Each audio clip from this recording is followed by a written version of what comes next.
Namaskar, welcome to the news for the hearing impaired. I'm Priyanka, with me is Sonu. Let's get you the news now. BJP has escalated its attack on Congress over the Augusta-Westland deal following an Italian court's observation that there is reasonable belief that corruption took place in the VVIP helicopter deal. The Italian court also ruled that the deal involved payoff to Indian officials and found former chief of Finmeccanica and a head of Chopper Division of Augusta-Westland guilty of corruption and money laundering. BJP is likely to raise the issue in both houses of parliament today. BJP leader Subramaniam Swamy will take up the Chopper deal issue in the upper house, while in the Lok Sabha, Meenakshi Lekhi is expected to raise the issue. Meanwhile, BJP has asked Congress to explain the latest revelations about the names of senior Congress leaders involved in the scam.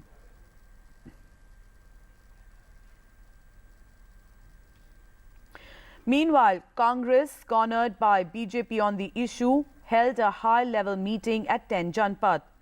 All the top leaders, including Congress President Sonia Gandhi, party leader in the Lok Sabha, Mallikarjun Kharge, attended the meeting.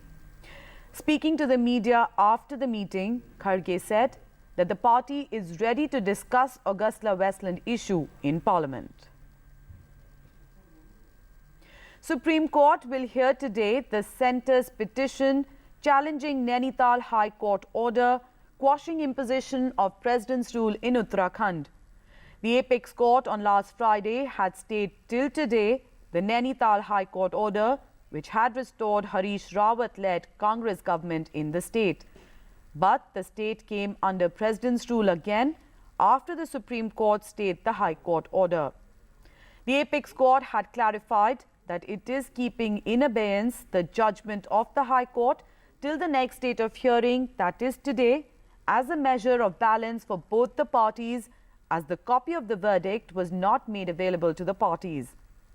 Supreme Court had also pulled up Uttarakhand High Court for not releasing a written judgment.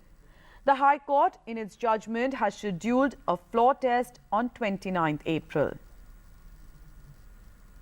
Foreign Secretary S. Jaishankar held bilateral talks with his Pakistani counterpart in New Delhi yesterday.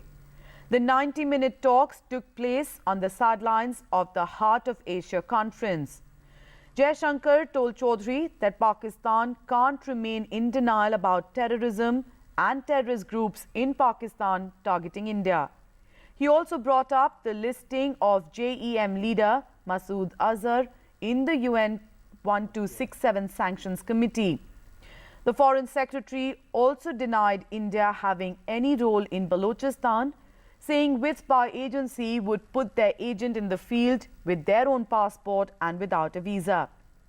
The Pakistan side said all outstanding issues were discussed.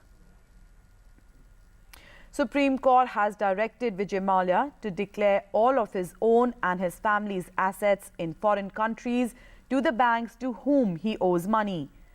The court also decided to share the sealed envelope containing the assets information of Vijay Mallya with the banks. Hearing a petition by the consortium of banks led by SBI, the court rejected the argument by Mallya's lawyer. The details of foreign assets held by his NRI wife and children cannot be demanded. The court also asked the Debt Recovery Tribunal in Bengaluru to complete the inquiry in the case within 2 months.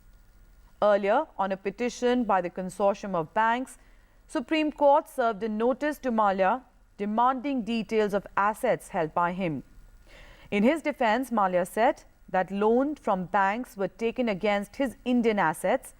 Therefore, banks cannot demand the details of his foreign assets. In Andhra Pradesh, a huge fire broke out at the Duvida Special Economic Zone near Visakhapatnam on Tuesday night. The fire erupted in Biomax Company around 7:30 p.m. 40 fire tenders were pressed into service to douse the fire. Navy too joined the efforts. Eastern Naval Command launched 2 aircrafts for aerial reconnaissance and assessment of the extent of the fire. According to eyewitnesses, 6 oil tankers exploded due to the fire, even as several fire engines rushed to bring the flames under control. The fire, the cause of which is not yet known, is believed to have caused huge financial loss. However, no casualties were reported in the incident. Chief Minister N. Chandrababu Naidu spoke to top district civil and police officials and naval authorities. And that's all we have for you in this bulletin.